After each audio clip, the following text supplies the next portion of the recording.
Hello बच्चों, नमस्कार। मैं सुभाष आपका फिर एक बार अपने चैनल सुभाष भाई RWG पर आपका स्वागत करता हूं। और आपको पता ही है हमारी क्लासेस डेली आ रही हैं और हमारे चैनल का नाम है रोज़गार विद ज्ञान। भाई इस पर क्लासेस जल्द ही स्टार्ट होने जा रही है। हालांकि कुछ टेक्निकल इशू के कारण नहीं हो पाई है, लेकिन हम बहुत जल्द इसकी क्लासेस कल से स्टार्ट करेंगे। और कल भी मैंने यही कहा था बहुत कि हमारी कल क्लासेस आएंगी, लेकिन आज वही इशू के कारण नहीं हो पाई हैं। तो हम सब इशू को ख़त्म करते हुए कल जैसे भी होगा आपकी क्लास 3 बजे जो रीजनिंग की क्लास होती थी वो 3 बजे क्लास होगी। ठीक है, तो चलिए आज अपने channel Subhash sir by RWG पर जो मानसिक अभिरुचि के क्वेश्चन हमारे चल रहे हैं, और आज हमारी मानसिक अभिरुचि के लास्ट होगी। और इसके बाद मैं कल आपको पक्षी, वन्य जीव जो उद्यान है 14 उनके बारे में ऐसे समझाऊंगा बिल्कुल शॉर्ट ट्रिक से कि आप भूलेंगे नहीं। तो कल की जो क्लास होगी मेरी, कल वो पक्षी वन्य जीव अवधारण वाली होगी। तो कल आपको ज़रूर उसमें ऐसी ट्रिक बताऊंगा या याद करने का ऐसी क्लिप दूंगा कि आपको हर एक नाम से ही याद हो जाएंगी कि ये कहाँ है और कौन सी है, कौन सी सन में आई है। तो चलिए देरी नहीं करते हुए अपनी क्लास पर चलते हैं। पहला क्वेश्चन है हमारा,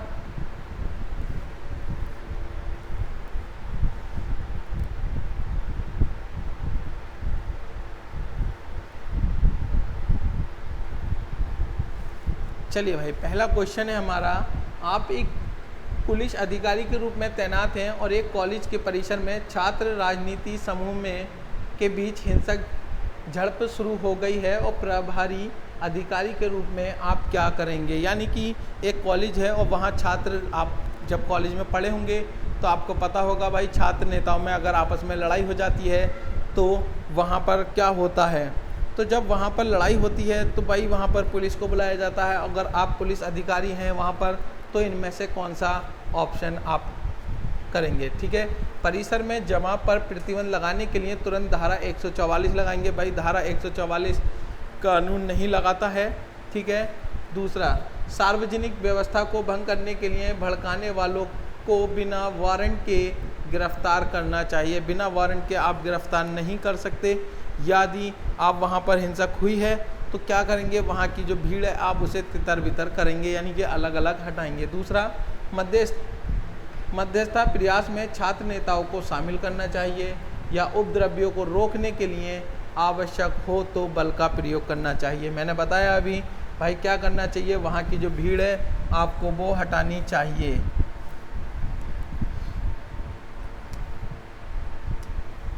ठीक है, वहाँ की जो भीड़ है आपको वो हटानी ही पड़ेगी, चाहे उसके लिए आपको बल का प्रयोग क्यों ना करना पड़े। तो कौन सा ऑप्शन होगा, ऑप्शन होगा डी।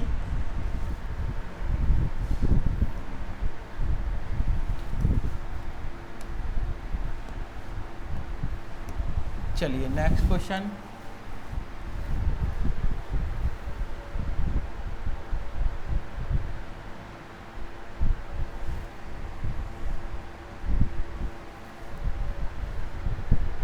भाई क्वेश्चन है, आप एक पुलिस अधिकारी के रूप में तैनात हैं और धार्मिक रूप से संवेदनशील वो क्षेत्र होते हैं जहां पर आए दिन क्या होती है, हिंसक होती रहती है, लड़ाई, दंगे, चोरी, लूटपाट ये होती रहती है, वो संवेदनशील इलाके कहलाते हैं। में दंगे भड़क जाते हैं और जिसके लिए अतिरिक्त बल की आवश्यकता होती है, वहाँ पर अतिरिक्त जो और बल की आवश्यकता का मतलब है वहाँ पर आपको और पुलिस की आवश्यकता पड़ सकती है। तो ऐसे में आप क्या करेंगे, यदि समूह प्रतिबंधों का उल्लंघन करके पत्थरबाज जो होते हैं, जो पत्थरबाजी कर रहे हैं, उन पर लाठीचार्ज करने का आदेश देंगे पुलिस को, या हिंसक भीड़ को बलपूर्वक खदेड़ने के लिए आंसू गोले दागने होंगे। या दूसरा है, सी है, सुलह और शांति की अपील करने के लिए समुदाय के बुजुर्गों के साथ बातचीत करनी चाहिए, या पूर्व के उपद्रवियों को निवारक गिरफ्तारी करनी चाहिए। तो क्या करेंगे इसमें से मेरे भाई, आपके सामने चारों ऑप्शन हैं, तो क्या है इसका आंसर क्या होगा? हिंसक भीड़ को बलपूर्वक खदेड़ने के लिए आपने देखा होगा कि कहीं कहीं जब धरना प्रदर्शन होता है तो सरकार का आदेश होता है, या वहाँ के जो इलाके के डीएम होते हैं या जो इस चीज़ का चार्ज दिया जाता है, तो वो क्या करते हैं, सबसे पहले आंसू गोले का इस्तेमाल करते हैं कि भाई उन्हें अलग हटाने के लिए आंसू गोले का इस्तेमाल किया जाता है। ठीक है, तो कौन सा ऑप्शन होगा? ऑप्शन होगा बी। चलिए नेक्स्ट क्वेश्चन है,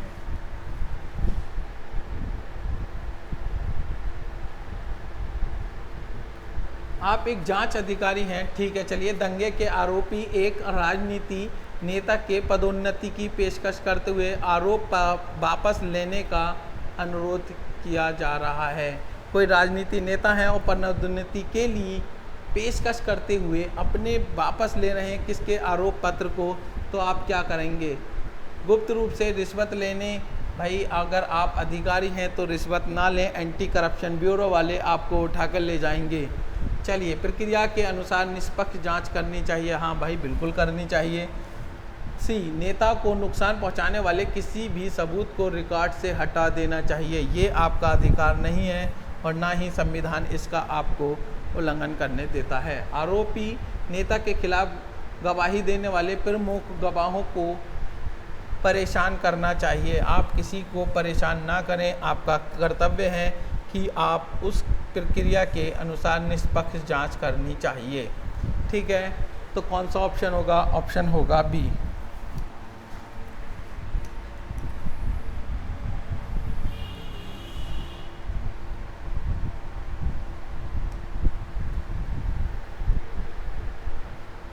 आप एक पुलिस अधिकारी के रूप में तैनात हैं और अस्पताल से नवजात शिशु की चोरी और मामलों को रोकने के लिए आपको क्या करना चाहिए? भाई एक अस्पताल है, वहाँ पर नवजात शिशु जो होते हैं वहाँ पर चोरी हो जाते हैं, तो आपके पास ये शिकायत आती है कि भाई वहाँ पर नवजात शिशुओं की चोरी चल रही है, तो ऐसे में आप क्या करेंगे? तो आप क्या करेंगे भाई बताएं। पहला है, प्रस्तुति बोर्ड में आंकुलों को पर प्रतिबंध लगाना चाहिए, यानी कि जो लोग अलग उधर से आते हैं जिनकी कोई पहचान नहीं होती उन्हें रोकना चाहिए। या सुराग के लिए हिरासत में लिए गए अवैध व्यापारी, भाई इसमें व्यापारियों की बात कहाँ से आ गई?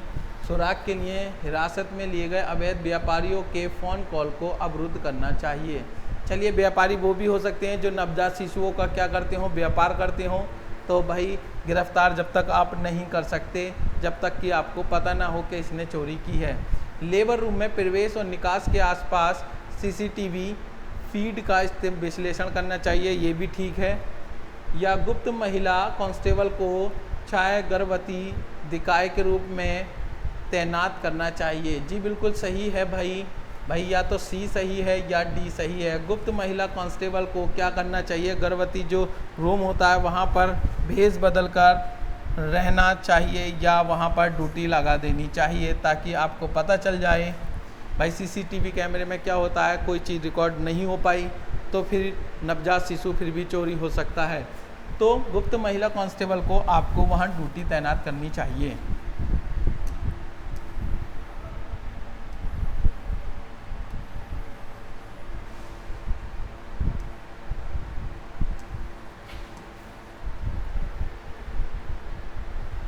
एक पुलिस अधिकारी के रूप में आपको अल्पसंख्यक समुदाय कौन से होते हैं? जिस क्षेत्र में जिस कास्ट की संख्या कम होती है वही अल्पसंख्यक कहलाते हैं। जैसे हमारे यहाँ जो कहलाते हैं अल्पसंख्यक मुस्लिम कहलाते हैं, ठीक है। के खिलाफ प्रोफाइलिंग, पक्षपात, यानी कि कोई पक्षपात की आपसे रिपोर्ट करने के लिए आता है आरोप लगाते हुए कि विरोध का सामना करना पड़ता है, यानी कि कह रहा है कोई अल्पसंख्यक है और उनके साथ क्या हो रहा है, पक्षपात हो रहा है। तो ऐसी स्थिति में आप क्या करेंगे? विध्वंसक खतरों को रोकने के लिए निगरानी उपायों को बढ़ाना चाहिए या सांख्यिकी गिरफ्तारी डेटा रुझानों की समीक्षा करके चिंताओं को स्वीकार करना चाहिए या कार्य विनिमय अंतराल को समझने के लिए सामुदायिक चर्चाएं आयोजित करनी चाहिए। तो बिल्कुल भाई इन चीज़ों से निपटने के लिए कि भाई किसी के साथ गलत हो रहा है या किसी के साथ ये ऊपर नीचे कैसे आया,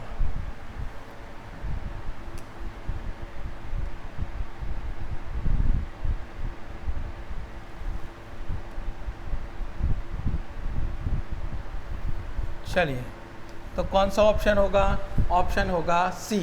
ठीक है भाई, जो वहाँ के समुदाय होंगे उन्हें आपस में बैठकर आयोजित चर्चाएं करनी चाहिए कि भाई इस टाइप का पक्षपात ना किया जाए। चलिए नेक्स्ट क्वेश्चन है हमारा,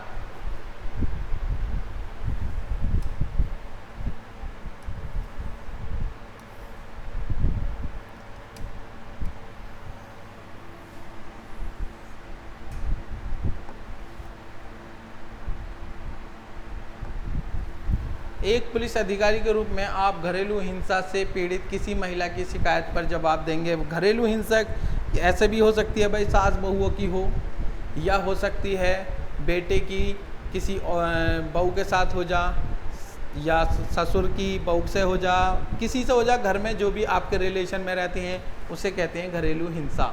से पीड़ित किसी महिला की शिकायत का जवाब देते हुए आप क्या करेंगे। मामले का विवरण इकट्ठा करने के लिए पीड़ित से व्यक्तिगत रूप से मुलाकात करनी चाहिए। भाई जो मामले का जो कहना चाह रहा है वो ये कहना चाह रहा है कि इस विवरण में जितने सबूत हैं वो इकट्ठे करने चाहिए और जो पीड़ित महिला है उससे बातचीत करनी चाहिए, या एक महिला सेल प्रतिनिधि से प्रारंभिक चर्चा करनी चाहिए।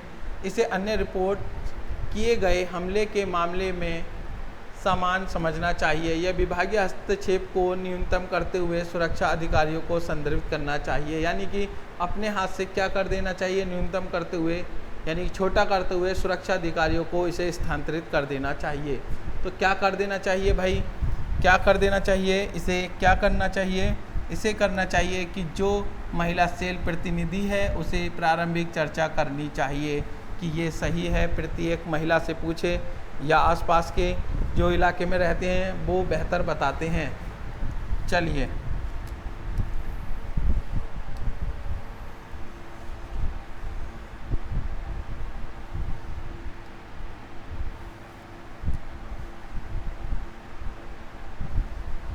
क्वेश्चन है, एक पुलिस अधिकारी के रूप में मेरे द्वारा इस पेशे को चुनने का प्राथमिक कारण ये है कि क्या ये शक्ति और अधिकार प्रदान करता है। पुलिस अधिकारी के रूप में मेरे द्वारा इस पेशे को, यानी कि आप पुलिस अधिकारी हैं, आपने इस पेशे को क्यों चुना है, वो ये कहना चाह रहा है आपने इसे प्राथमिकता क्यों दी है। क्या आपकी इससे पावर बढ़ेगी और अधिकार प्रदान करता है, या अपराधियों को पकड़ने का उत्साह बढ़ता है, या यह नौकरी की सुरक्षा प्रदान करता है, ठीक है, या देश की सेवा करने का अवसर होता है।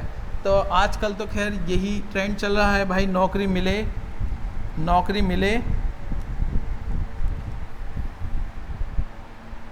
क्या है, देश की सेवा करने का अवसर। ऑप्शन तो आप यही चुनेंगे, लेकिन क्या है इसमें क्या है, ये नौकरी की सुरक्षा प्रदान करता है, लेकिन ऑप्शन क्या है इसका, ऑप्शन है कौन सा, डी।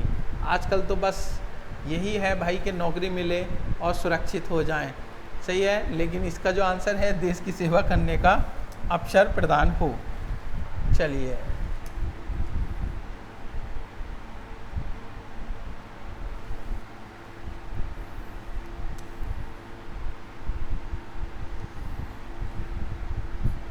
क्वेश्चन अच्छा है और आप इसे तो अच्छी तरीके से जानते ही होंगे। एक पुलिस अधिकारी के रूप में आपको अपनी वर्दी पर रैंक का प्रतीक चिन्ह पहनना आवश्यक है। चलिए ठीक है, बिल्कुल सही बात है। और भारतीय पुलिस सेवा में उप निरीक्षक के लिए निम्नलिखित में से कौन सा सही रैंक प्रतीक होना चाहिए। भाई इसमें तो आपको कौन सा कन्फ्यूज़न नहीं होना चाहिए। उसके वर्दी पर कितने सितारे होते हैं, उसे 2 स्टार कहा जाता है, किसे, उप निरीक्षक को, ठीक है।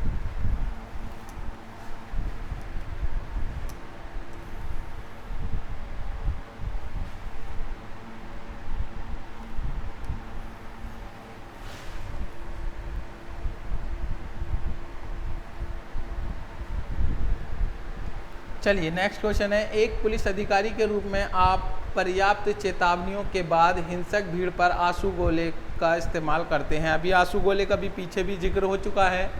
और दिशा निर्देशों के अनुसार तितर बितर करने के बाद इनमें से कौन सी कार्यवाही गलत होगी, यानी कि आप वहाँ पर हिंसक में आपने आंसू गोले छोड़ दिए हैं और वहाँ से भीड़ चली गई है, वहाँ पर जो कुछ लोग बच गए हैं, तो उनके साथ इनमें से आपको कौन सा कार्य नहीं करना चाहिए जो गलत होगा।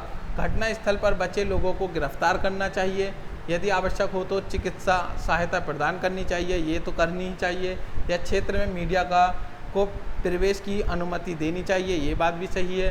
पहचान के लिए वीडियोग्राफी करनी चाहिए, वो बात भी सही है। लेकिन गलत क्या है इसमें भाई, घटना स्थल पर जो लोग बचे हैं क्या करना चाहिए, उन्हें गिरफ्तार नहीं करना चाहिए। ठीक है, चलिए नेक्स्ट।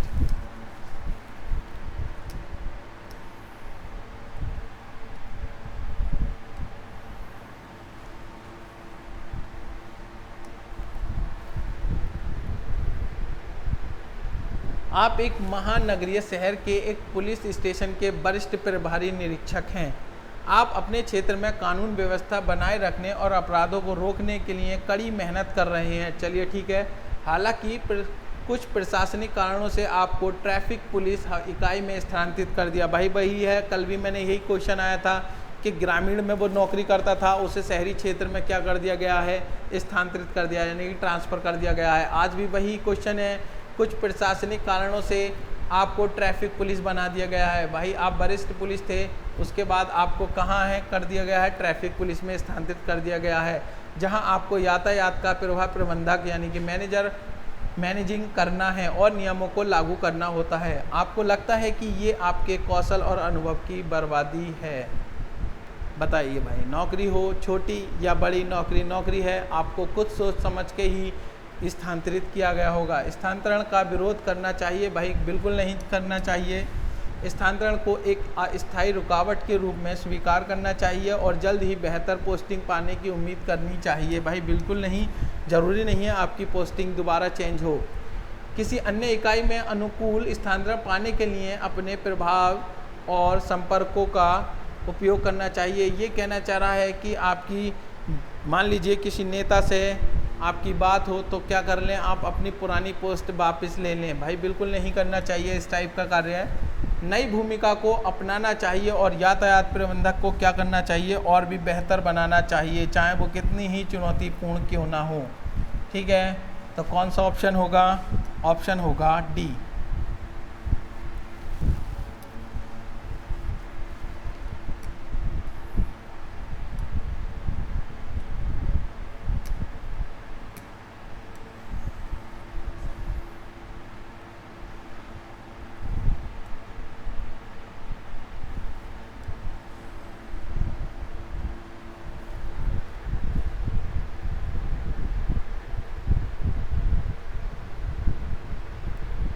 चलिए, थोड़ा धुंधला दिख रहा होगा, मैं आपको बता देता हूँ क्या है। बम विस्फोटक स्थल की जांच करते समय आपको नियतकालिक विस्फोटक के रूप में इस्तेमाल किया गया एक क्षतिग्रस्त मोबाइल फ़ोन मिलता है। यानी कि वहाँ पर जहाँ बम विस्फोट हुआ था वहाँ पर ऑन द स्पॉट आपको एक क्या मिला, मोबाइल मिला है। तो आप इनमें से क्या काम करेंगे? उंगलियों के निशान से कोई छेड़छाड़ ना हो, इसका ध्यान रखते हुए उसे कागज़ में लपेटना चाहिए। भाई अगर कागज़ में आप लपेटेंगे तो उस पर से निशान मिट जाएंगे। इसे मोटे कागज़ के थैले में के अंदर रखना चाहिए। बिल्कुल नहीं भाई, फिर भी क्या होगा, निशान मिट जाएंगे। एंटी स्टैटिक दस्तानों का प्रयोग करना चाहिए। बिल्कुल भाई, बिल्कुल आपको क्या करना चाहिए, आपको चाहिए कि ऐसे दस्तानों का इस्तेमाल करना चाहिए कि आपको आपकी जो उंगलियों के निशान है उस पर ना जाएं और जो उस पर निशान है उंगलियों के वो नहीं मिटें। ठीक है, तो कौन सा ऑप्शन होगा? ऑप्शन होगा सी। चलिए, आज का हमारा लास्ट क्वेश्चन होगा, और हमने अभी बताया आपको कल जो हमारी क्लास होगी भाई, कल सुबह ही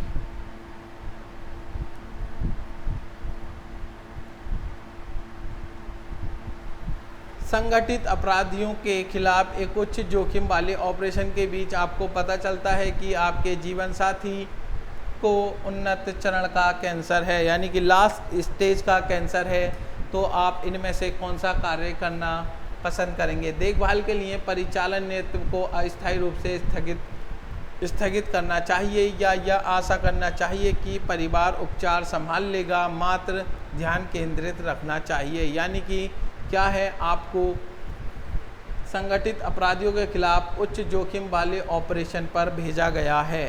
क्या आप वहां से एकदम आना चाहेंगे, या ऑपरेशन के कुछ नियोजन क्षेत्र को रणनीति के रूप में सौंपना चाहेंगे, यानी कि जो वहाँ पर लोग होंगे आप उन्हें सौंप कर आ जाएंगे और युद्ध भूमि से, या ऑपरेशन पूरा होने तक टीम से निजी समाचार छुपाना चाहेंगे? तो भाई समाचार तो नहीं छुपाना चाहिए, तो क्या करना चाहिए ऐसी स्थिति में? उसके परिवार को उसका साथ देना चाहिए, यानी कि उसे आशा करनी चाहिए कि मेरा परिवार क्या होगा, इस काम के लिए सही है। तो कौन सा ऑप्शन होगा बी। तो ये थे आज हमारे कम से कम 40 से 45 क्वेश्चन मैं करा चुका हूँ, और कल से मैं कुछ न्यू टॉपिक लेकर आना हूँ, ठीक है। तो ये जो है आप इन्हें रिवाइज़ कर लें, ये रिवाइज़ करने से ही आपको याद रहेंगे, और ये आए हुए क्वेश्चन है प्रीवियस ईयर के, ठीक है बच्चों। और कल सुबह में आपको पक्षी वन्य जीव अभ्यारण्य की आपको क्या मिलेगी, आपको एक न्यू क्लास मिलेगी और ट्रिक के साथ मिलेगी। तो जब तक के लिए आप हमसे जुड़े रहें, ठीक है, तब तक के लिए जय हिंद।